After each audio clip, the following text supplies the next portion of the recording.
이틀 전에 금요일 날 미국 주식시장이 좀 나쁘지 않았어요. 여러 가지 테이퍼링에 대한 이슈가 있긴 했는데 나쁘지 않았던 이유가 이제 하루 데일리 퍼포먼스 보시면 굉장히 좋았죠. 기술주들 굉장히 많이 반등이 있었고 커뮤니케이션 서비스, 구글, 페이스북, 심지어 테슬라도 올랐고 비트코인은 아시다시피 지금 주말에 상당히 또 흐름이 안 좋은데 어찌됐건 간에 미국 주식시장은 상당히 나쁘지 않았습니다. 이유인즉슨 고용지표 부진에 안도를 했다. 그래서 5월 고용지표가 나왔는데 생각보다 그렇게 좋게 나오진 않았어요. 4월에 워낙 안 좋게 나와가지고 5월에는 조금 나아지지 않을까 싶었는데 4월 대비 좀 나아지긴 했지만 여전히 이제 기대치에 못 미쳤죠. 투자자들은 이날 발표된 5월 고용보고서와 미 국채 금리 움직임을 주시했다. 그래가지고 미 노동부는 지난달 비농업 부문 고용이 55만 9천 개 늘었다 그랬죠. 전망치가 67만 5천 개였으니까 미달이었죠. 절대적인 수치는 나아지고 있긴 하지만 이게 왜 영향을 미쳤냐면 이제 최근에 이제 화두가 됐던 게 테이퍼링이잖아요. 그래서 테이퍼링을 하는 데 있어서 연준의 가장 큰 지표 중에 하나가 바로 이제 고용 지표잖아요. 근데 그 고용 지표가 잘 안 나왔다는 얘기는 어쩌면 테이퍼링의 시기가 생각보다 또 늦춰질 수 있지 않을까 그런 기대감이 좀 작용한 것 같습니다. 10년물 국채 금리를 봐도 1.557이거든요. 그래서 최근에 좀 다시 이렇게 레인지 바운더리 움직이다가 하단에서 위로 올라가려고 했는데 그 고용 지표가 안 나오면서 이제 다시 1.5대로 떨어졌죠. 거기에 맞춰가지고 이제 적절한 시기에 이제 구겐하임에서 이제 5월 고용 보고서를 좀 이렇게 한번 열어보고 내린 결론입니다. 그래서 나아지긴 했다. 하지만 어떻게 보면 substantial로부터는 상당히 멀리 있다. 이게 substantial이라는 표현을 사실 연준이 쓴 워딩이거든요. substantial further progress라는 표현을 썼었어요. 그러니까 상당한 고용에 더 이상의 진전이 있기 전까지는 이제 조금 이제 테이퍼링이라든지 여러 가지 긴축 이런 거에 대한 논의하기 좀 어려울 것 같은데 어쨌든 그거 기준으로 봤을 때는 상당히 지금 멀리 떨어졌다라고 하는 거니까 구겐하임에서는 여전히 생각한 것보다 연준이 완화적인 스탠스를 더 오래 가져갈 것이라고 생각하는 거죠. 그래서 5월달 고용지표가 상당히 실망적이었기 때문에 구겐하임의 컨빅션이죠.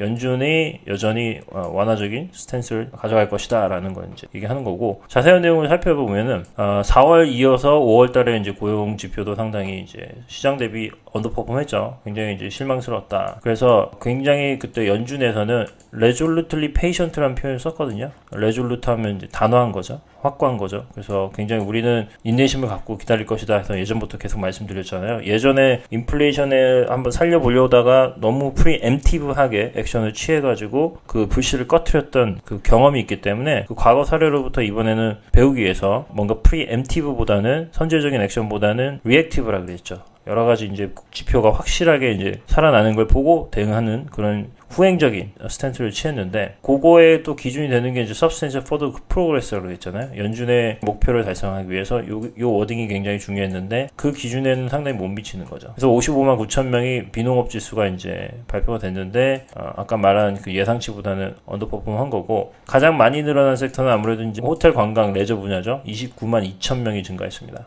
근데 그럼에도 불구하고 지금 2020년 전염병 사태 이전 2월 대비해서는 여전히 지금 15% 미달한 상황이고 여기 보면 이제 섹터별로 브레이크다운을 보였거든요. 왼쪽이 이제 절대적인 고용 수치고 오른쪽에 이제 2020년 2월 기준 대비 지금 얼마만큼 회복했냐 보면은 정부 쪽에서는 지금 벌써 플러스로 돌아섰고 레저 앤 하스피털리티가 가장 안 좋죠. 아무래도 이제 셧다운을 했기 때문에. 근데 그쪽에서 많이 증가하긴 했지만 2020년 작년 그러니까 2월 대비로는 여전히 지금 이만큼 많이 빠져 있는 상황이고 또 이제 마이닝 쪽이죠. 마이닝 쪽이 어떻게 보면 이제 절대적인 수치는 크게 다운은 아니지만 광산이라는 곳이 어쨌든 사람이 밀폐돼서 작업하는 곳이다 보니까 또 많은 피해가 있었죠. 그런 것 때문에 지금 상당히 서플라이 쇼티지가 발생을 한 거고 그런 쪽이 어쨌든 간에 지금 이렇게 작년 대비 한 10% 이상으로 지금 마이너스인 상황이죠. 그리고 또 눈여겨볼 것은 뒤에 나오겠지만 이제 교육 쪽입니다. 왜냐면 이제 학교가 이제 셧다운을 했기 때문에 지금 다시 리오프닝 하고 있는 건데 아직 시간이 좀 걸리죠. 그런 상황이고 헬스케어 쪽도 많이 늘었습니다. 헬스케어도.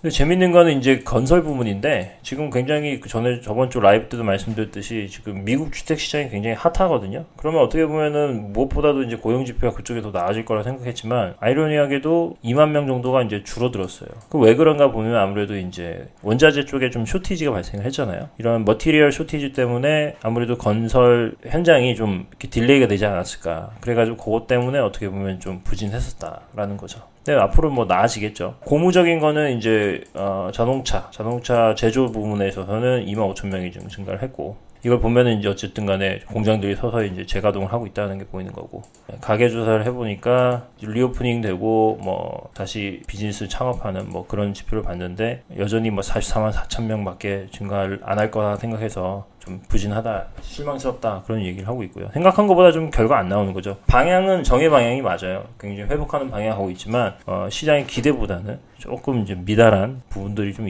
눈에 띈다, 그런 내용이고요. 신규 공영 지표들 봐도 레이버 쇼티지가 참 여러 분야에 걸쳐서 나와 있구나를 볼 수 있고, 또 하나 재밌는 거는 이제 그 시간당 임금이죠. 임금 수준이 굉장히 지금 생각한 것보다 높게 나오고 있습니다. 이건 뭐 굉장히 맥센스 하죠.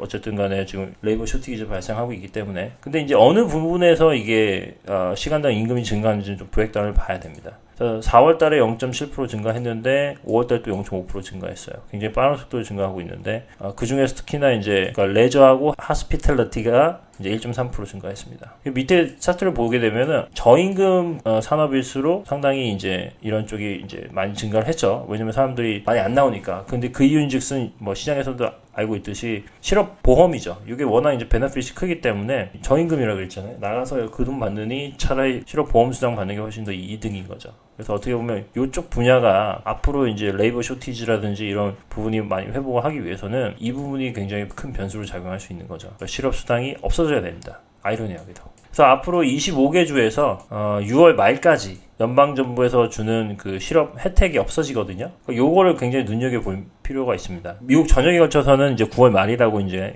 끝난다고 얘기했는데 주마다 좀 차이가 있잖아요. 어쨌든 25개 주에서는 6월 말이니까 요게 지난 다음에 실제로 그러면 이런 상대적으로 저임금인 산업 섹터에서 얼마만큼의 고용이 빠른 속도로 회복하는지, 지금 시장에서 예상은 그거잖아요. 이 실업 수당이 끝나면 이제 어차피 뭐 돈을 받을 수 있는 구멍이 없기 때문에 이 사람들이 빠른 속도로 현장으로 복귀를 한다. 그렇기 때문에 이제 그런 쪽에서 레이버 쇼티지가 상당히 완화될 것이다라고 생각을 하고 있는 거죠. 그게 맞는지를 이제 볼 수 있는 어떻게 보면 시금석이 될 수 있다라고 보는 거죠. 그리고 또 재밌는 건 이제 레스토랑 쪽인데, 레스토랑은 사실 작년 2월 수준을 지금 회복을 했어요. 왼쪽에 이제 퍼센트지인데 다 회복을 했습니다. 다 회복을 했는데, 그런데도 불구하고 아까 말씀드렸듯이 이런 여러 가지 그 실업 수당 워낙 좋기 때문에 사람들은 복귀를 안 하고 있어요. 그래서 아무래도 임금이 빠른 속도로 올라가는 거죠. 고용률을 보게 되면 작년 2월 대비는 여전히 12% 떨어져 있는 상황입니다. 손님들은 오는데 한마디로 현장에서 일하는 사람도 아직 복귀를 안 하고 있는 거죠. 이런 실업 수당 같은 것이 이제 끊기면 이제 그때부터 복귀를 하지 않을까라고 생각하는 거죠.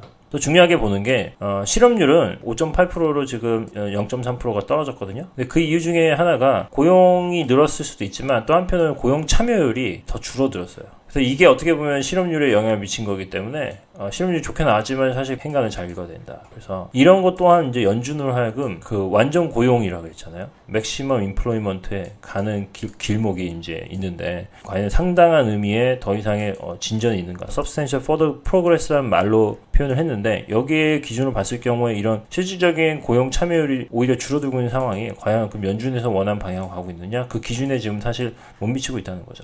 그 이유 중에 하나가 이제 연령별로 봤을 경우에 아무래도 나이가 많으신 분들, 그러니까 55세 이상 그런 분들이 사실 지금 많은 백신도 있고 리오프닝 됐는데도 불구하고 고용 현장으로 복귀하는 그 비율이 상당히 적은 거죠. 그러니까 이걸 어떻게 보면 이제 퍼머넌트 리타이먼트로 완전히 이분들은 이제 앞으로 어쩌면은 이제 고용 현장을 복귀 안 할 인력으로 볼 수 있지 않을까라고 지금 해석을 하고 있고, 젊은 인력들 20살에서 24세 저임금이고 굉장히 아까 말한 그 레스토랑이라든지 이런 쪽에서 충분히 일을 할 만한 그런 사람들은 지금 빠른 속도로 지금 고용 참여율이 늘어나고 있는 거고요.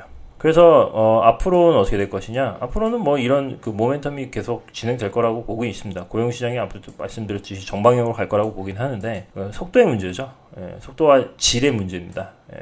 그래서 앞으로 리오프닝은 계속 될 것이고, 소비자들 뭐 가게들 비즈니스 이런 쪽에 조사를 해보게 되면 굉장히 심리가 좋아요. 어느 때보다도 지금 잡찾기가 너무나도 지금 좋은 상황이라는 거죠. 한마디로 지금 수요는 있고 비즈니스 쪽에서는 빨리빨리 이제 하이어를 하고 싶은데 레이버 쇼티지라는 표현이 있을 정도로, 근데 아직까지 복귀 안 하고 있는 사람이 있기 때문에 좀 여유가 있습니다. 아직은 실업 수당이 나오기 때문에. 근데 이게 없어지면 6월 말부터 25개 주 점진적으로 7월, 8월, 9월 계속 이제 순차적으로 이제 실업 수당이 없어질 경우에 결국 이 실업률이 쭉 빠지겠죠. 물론 이 상황에서 고용 참여율은 다시 늘어날 거예요. 늘어나겠지만 그래도 고용되는 속도가 더 빨라지기 때문에 결국 이런 식으로 쭉 내려오지 않을까. 그래서 연준이 목표하는 거는 어쨌든 간에 전염병 상태 이전이니까 3.5% 정도죠. 근데 이때 봤을 때는 이제 절대적인 전체 숫자가 3.5%로 이제 줄어든다 할지라도 실업률이 그 내용이 더 중요한 거죠. 연령별로 그리고 이제 인종별로, 교육 수준별로 그런 고용의 질이 어떤 한 소외 계층이 발생하지 않을 만큼 골고루 고용이 회복됐다. 그러면 그때서야 이제 드디어 이제 금리 인상을 한다 그랬으니까 아직은 이런 시점으로 봤을 경우에 좀 시기상조고 금리 인상까지도 뭐 생각할 여유가 없고 지금 뭐 테이퍼링 얘기 나왔는데 과연 그럼 테이퍼링이 지금 요 고용 지표를 보고 6월, 7월, 9월 이렇게 미팅이 있는데 6월 달에 과연 뭐 테이퍼링 얘기를 할까? 지금으로서는 좀 어렵다는 거죠. 오히려 6월은 좀 더 건너뛰고 그 다음 6월 달 고용 보고서가 나온 다음에 그 다음에 또 어떻게 보면 지표에 따라서 또 여러 가지 해석들이 나오지 않을까 싶습니다. 그래서 이렇게 빠른 속도로 일단 구겐하임에서 나온 보고서에 대한 해석을 좀 봤고요. 결론은 다시 말씀드리자면 생각보다 5월 달에 고용 보고서 지표 별로 안 좋았습니다. 그래서 테이퍼링 얘기가 그럼 당분간 쏙 들어가지 않을까라고 개인적으로 생각합니다. 어쨌든 구겐하임에서는 연준이 여전히 완화적인 스탠스를 취할 것이 계속 지속적으로 얘기를 했죠. 현재까지는 구겐하임이 상당히 잘 맞았어요. 예. 근데 그거를 이제 어떻게 보면 더 강화시켜주는 그런 보고서가 나왔다.